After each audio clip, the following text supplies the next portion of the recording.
Hammaga assalomu alaykum ahli YouTube. Bugun biza argonniy svarka sexiga keldik. Xo'sh, argonniy svarkada nima qilinadi deganligi. Hamma alyumin svarka qiladi bo'ladi. Akamiz Qashqadaryolik akamiz Toshkent shahrida sexlari bor. Keling. Professional svarshik bo'lishga shoshiling. Biz 100 dan ortiq shogirdlarni muvaffaqiyatli tayyorladik. Tajribali ustozlar, zamonaviy uskunalar va qulay yotoqxona sizni kutmoqda. Hoziroq qo'ng'iroq qiling va o'zingizni yangi kasbga tayyorlang. Joylar cheklangan. Mana shunaqa yo'mkislar yasaydi. Aka, o'zi asosan qanaqa yo'mkislar yasaysizlar? Aqlashlikni Nima uchun kerak u? bu sut mahsulotlariga Ya'ni kimdir sut mahsulotlarini ishlab chiqarsa, chiqarish, bemalol murojaat qilish mumkin. sovutishga, masalan, ko'pirib pishiradigan Ha. barcha xullas ishlab chiqaruvchilar Oziq-ovqat mahsulotlari uchun barcha yo'mkislar ishlab chiqarasiz. shunaqa ximik Suv uchun ham ishlab chiqarasizlar. Kimgadir 20-30 tonnalik bochka kerak bo'lsa qilib berasizmi? 50 tonnagacha 50 tonnagacha bemalol qilib berasiz. Endi qarang aka, hamma 2 yilda o'rganib olib sex ochayotganlar bor-da. Siz necha yillik tajribaga egasiz, odamlar ishonib sizga obyekt topshirish uchun yo proyekt topshirish uchun. Manikiga 22 yil bo'ladi. 22 yil bo'ldi. Biza birinchi ishni boshlaganimizda Faqat shu soha bo'yichami yo reshotka, perilli mashina odam yoqqa sakrab yurgan? bir xil. Bir xil. Faqat shu ish. Yo'q, aqlashlikni Chumchuq so'ysa ham qassob so'ysin degan gaplar bor. Bilasizlar? Endi qarang aka. Bu videoni faqatgina zakaz ishlab chiqaradiganlar. Aytmoqchi savolim.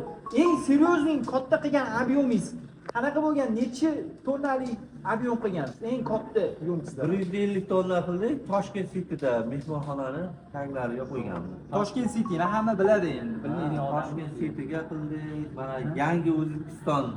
Qaysi zavodlar bilan ishlagansiz? Mashhur zavodlar bilan. Hamma taniydi. Harpo bilan ishlaganmiz. Aha. Suda zavodlar bor, Aprel. Ha. Endi ko'p. Ko'p, ko'p Endi 20 zavodlarga yildan kelgan. oshiq, 20 yildan oshiq ishlamagan zavodlar qolmagan bo'lsa kerak. Aka, bu yo'mkislarga garantiya qanaqa?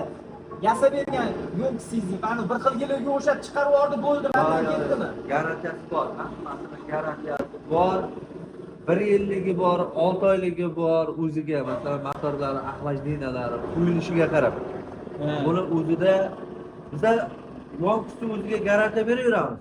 Masalan, men o'zimni chiqargan narsamga o'yiribman. 2 yil ham, 3 yil ham garantiya beraman. Faqat biza mana motor reduktorlari, sovutadigan o'zini axlajninalari bor-da. O'shalar bizaga Xitoy. Xullas, texnik nosozlikka siz javob bermaysiz, faqat o'zingizga yo'mkisingizga javob berasiz. Biza ana chetdan keladigan mahsulotlarni o'zining garantiyasini ularga beramiz. Endi qarang, sizga bitta savol. Odamlarda savol tug'ilishi mumkin. Nima farqi bor? Xitoydan olganim yaxshi emasmi? Xitoy arzonroq qilib beradi deydi. Xitoy bilan sizni nima afzalligingiz bor? Xitoyda anaqa narsa bor-da. Ana bu, mana ko'rsatdim. Mana bu axlajina misli trubka bo'ladi. Xitoyda bitta narsa bor. Bularda axlajinasida mis trubka qo'ymaydi. Ular kantachkani qiladi. Kantachkani shunisi yomonki, mana bitta kantak ketdimi? U mahsulot sifatiga ham nima ta'sir qiladi? Kantak ketdimi, ko'chib ketaveradi. Uni sorka qildi, o'sha joy kuyadi, o'sha joydan tirishini ketaveradi. U ko'payib ketaveradi. Buni shunisi bor, ertaga mabodo ichkarida bitta atkazib qoladigan joyi chiqsa ham, buni ochib, yana qayta ochdan qo'yib, yana joyiga yopib ishlatib bo'ladi. Buni lumba odam qiladi. Bu yig'ildimi? Masalan, zavodlarda oddiy texnologiyalar bo'ladi. Ular o'zi ham tushirib ketaveradi. Oddiy. Lekin boyagi ish kantak. Uni qiyin. Masalan, mana bir ikkita Sifati past bo'ladi. kecha 3 ta joyga bordik, kantashni yo'mkisi olgan. Marojniy zavodda ishchilar qaramay qolganda ichi shishib ketgan. Endi u qozon qoldi brak. 100% brak. Uni na remont qilib bo'ladi. U faqat aqshikasini olib qo'yadi.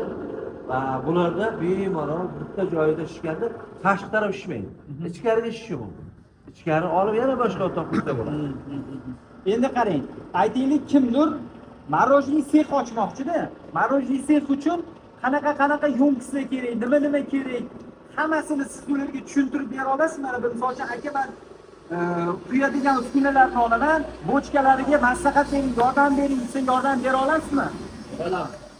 Berolamiz. Axlajinalarga bizda chiller sistema deydi bir xillar. Bular motorli sistema bo'lsin. Ha. Freonlisi bo'ladi, chiller sistemasi Ha, bo'ladi. ha. Chiller sistemaniki boshqacha bo'ladi. Ha. Freonniki boshqacha bo'ladi. Ya- Bular freon. Ya'ni qaysi biri odamga pul jihatdan yengilroq, sifat jihatdan yuqoriroq hammasi maslahat beradi. Mana bu hozir freonli, mana chillerli. Mana bu chiller orqali sovutadi. Bundan sovuq suv kiradi, bundan ichki kiradi. Bu chiller. Bu universal. Masalan, tarixlar, kategoriyalar ishlatsa ham bo'ladi. Tarbiyalar ishlatsa bo'ladi. Bo'ladi, bu universal. Ha. Shunaqa. Значит, bu universal deganingiz xohlagan mahsulotga ishlatsa bo'ladi, faqatgina sutga emas.